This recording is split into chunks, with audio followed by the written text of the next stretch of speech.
Bismillahirrahmanirrahim. Alhamdulillahirabbil alamin wassalatu wassalamu ala asyrafil anbiya'i wal mursalin wa ala alihi washabbihi ajma'in.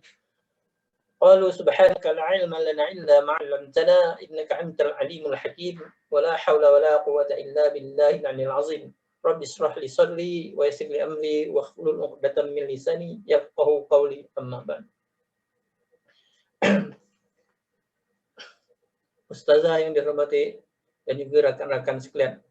Saya adalah Nurdin bin Muhammad, nomor metrik FB 20008, khusus pengantar tafsir Ulumul Quran. Membincangkan topik kitab tafsir Al-Manar dan biodata pengarang.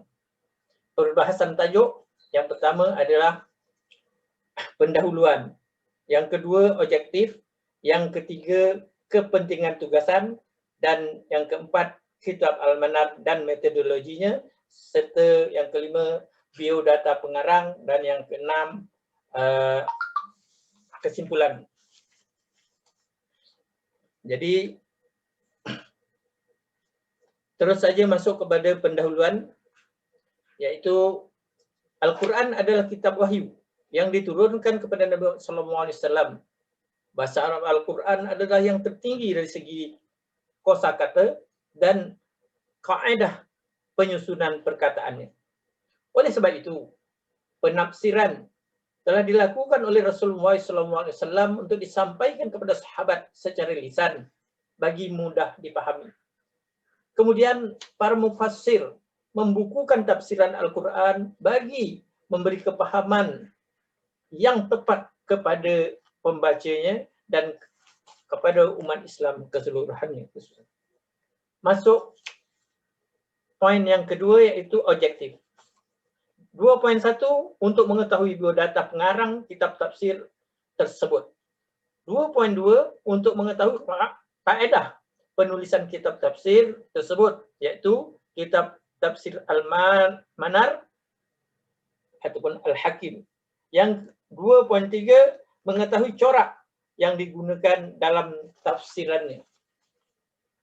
Itu masuk kepada itu nombor 3, kepentingan tugasan. Yang pertamanya 3.1 dapat mengetahui terdapat berbagai-bagai jenis kitab tafsir Al-Quran dan ramai mufassirin. Yang kedua, mengetahui metode, yakni kaedah yang digunakan oleh Muhammad Abduh dalam penafsirannya. Yang ketiga, mengetahui sejarah perkembangan tafsir Al-Quran. Yang keempat, kita masuk ke dalam tajuk topik perbincangan kita, yaitu kitab Al-Manar dan metodologinya. Yang pertama, nama asal kitab ini ialah Tafsir Al-Hakim. 4.2, penafsiran kitab ini dilakukan pada tahun 1317 Hijrah di Masjid Al-Azhar. 4.3, mula dibukukan oleh muridnya, iaitu Rashid Reza.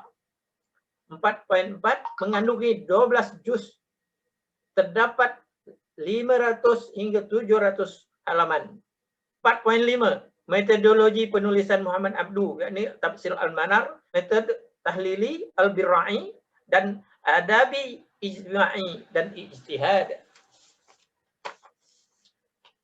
4.6, yaitu contoh ayat. Suratul An-Nisa ayat 3. A'udzubillahi minasyaitonir rajim. Wa in khiftum alla tuqsitu fil yatama fankihu ma tabakum minan nisa'i mathna wa thulatha wa ruba'. Dan jika kamu takut tidak akan dapat berlaku adil terhadap hak-hak perempuan yang yatim, yakni bila mana kamu mengahwininya, maka kawinilah wanita-wanita lain yang kamu senangi, yaitu 2, 3 atau 4. Maka dalam ayat yang lain dikaitkan oleh Muhammad bin Abduh, yaitu ayat 129 surah An-Nisa juga, yang berbunyi a'udzubillahi minasyaitonir rajim. ولن تستطيعوا إن تعدلوا بين النساء ولو حرصتم فلا تميلوا كل الميل فتذروها كالمعلقة وإن تصلحوا وتتقوا فإن الله كان غفورا رحيما. Maksudnya, dan kamu sekali-kali tidak akan dapat berlaku adil. Tidak akan dapat berlaku adil di antara istri-istrimu.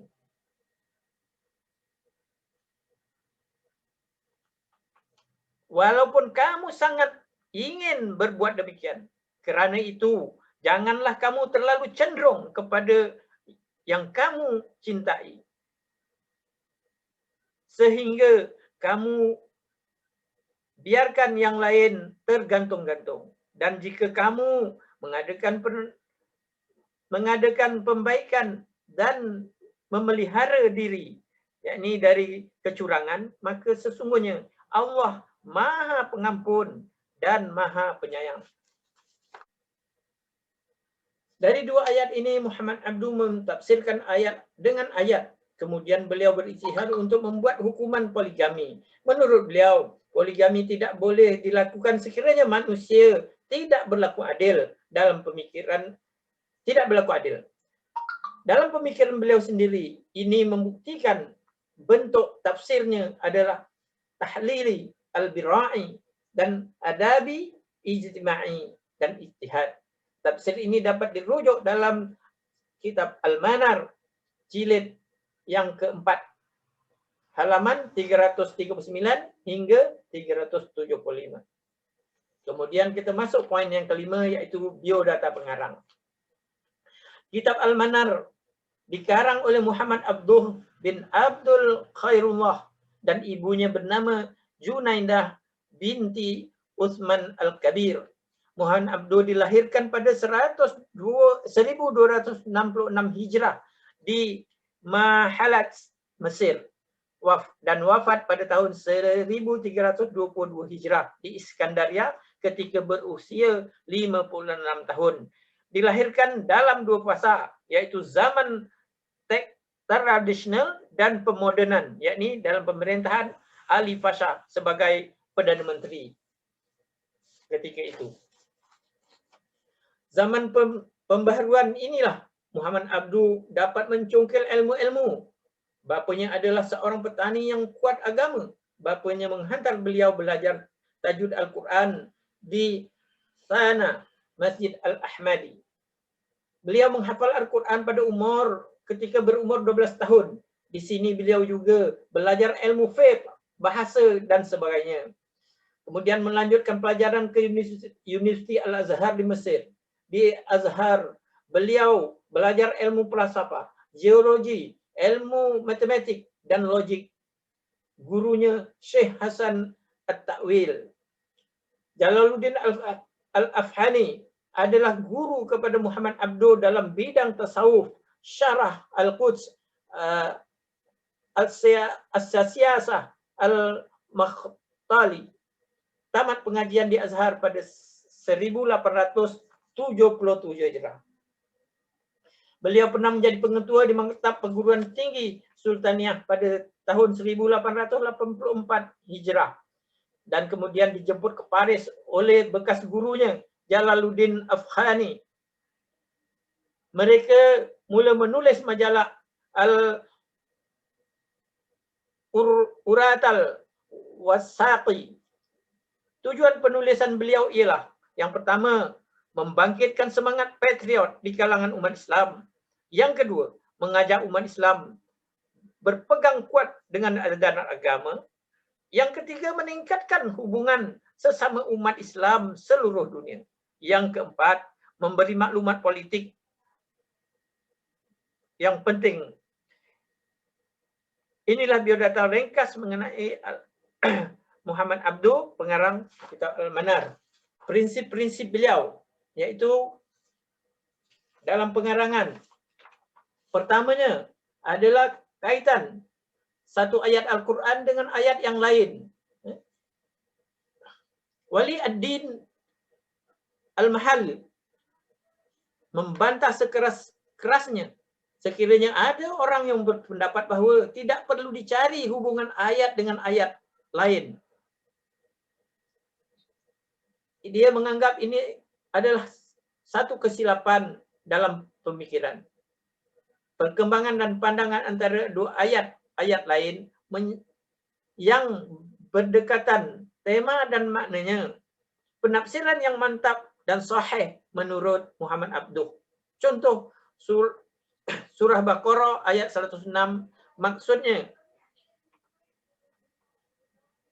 ayat mana saja yang kami nasahkan atau kami jadikan manusia lupa kepadanya. Muhammad Abduh membandingkan dengan surah An-Nahl ayat 101, maksudnya, dan apabila kami letakkan satu ayat di tempat ayat yang lain sebagai penggantinya.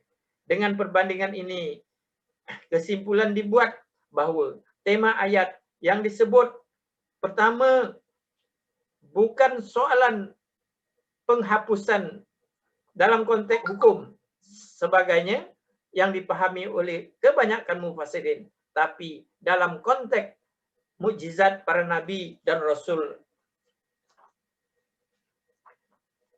Prinsip yang kedua yaitu kesatuan tema dalam satu surah.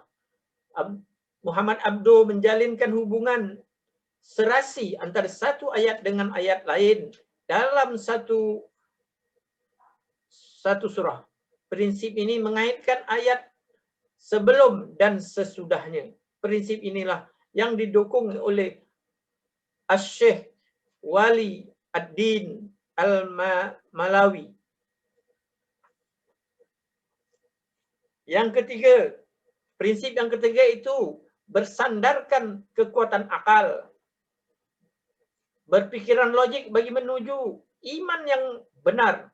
Contoh adalah logik sekiranya malaikat membawa wahyu tanpa wajah yang sebenar. Yang keempat, pembenterasan taklid, yaitu ramai di kalangan ahli PK yaitu bertaklid, yaitu mengikut pendapat orang lain tanpa dengan alasan yang bertentangan. Perkara inilah yang dibenteras, perkara taklid inilah yang dibenteras oleh Muhammad Abduh, supaya manusia menggunakan akal untuk menerima ataupun menolak sesuatu hukum. Yang kelima, segala-galanya tidak dapat diketahui kecuali melalui Nabi tentang berita-berita ghaib masa lalu dan masa akan datang, serta perkara yang berkaitan dengannya. Yang keenam, beliau begitu berhati-hati terhadap Israiliyat. Yang ketujuh, prinsip beliau yang ketujuh adalah Al-Quran sumber utama bagi hukum. Yang ke-8, prinsip beliau ialah segala ayat Al-Quran adalah bersifat umum. Yang ke-9, menghindari perbicaraan panjang lebar. Inilah prinsip yang dipegang oleh Muhammad Abduh setelah kita tahu, iaitu beliau mempunyai kaedah penafsiran itu tahlili, al-birra'i, dan juga ijtihad. Daripada perbahasan di atas tadi, maka dapatlah disimpulkan di sini beberapa perkara. Yakni dari kajian ini dapat kita mengenali tafsir Al-Quran mengikut kaedah tahlili, birra'i, corak adabi, ijtima'i, dan juga ijtihad, yaitu menggunakan akal pikiran dan suasana yang digunakan oleh Muhammad Abduh. Muhammad Abduh juga menggunakan keadaan semasa tentang hukum hakam dan Al-Quran, sehingga segala permasalahan dapat dihurai oleh beliau. Dengan ini membawa manfaat kepada umat Islam sejagat. Kemudian di dalam tafsir, contoh-contoh ayat tadi, yaitu beliau merungkai sesuatu hukum mengikut pemikiran beliau, berijtihad beliau, yaitu berkenaan poligami. Dalam surah An-Nisa, maka beliau Berkenaan dengan poligami, beliau mengatakan tidak dibolehkan sekiranya seseorang lelaki itu tidak dapat berlaku adil, maka lebih afdal lah seseorang lelaki itu berkahwin satu orang sahaja. Itulah pegangan dan prinsip beliau untuk menjadi pegangan kepada pembaca kitab tafsir beliau yang dapat kita pahami. Dan sekian saja untuk pembincangan saya. Mudah-mudahan ada manfaat bagi diri saya dan pendengar sekalian. Salah silap dan yang kekurangan itu adalah atas kelemahan saya, dan lagipun saya membuat kajian ini, kerja ini adalah mengikut secara nak direngkaskan saja. Jadi sekian, wabillahi taufik wal hidayah. Terima kasih. Assalamualaikum warahmatullahi taala wabarakatuh.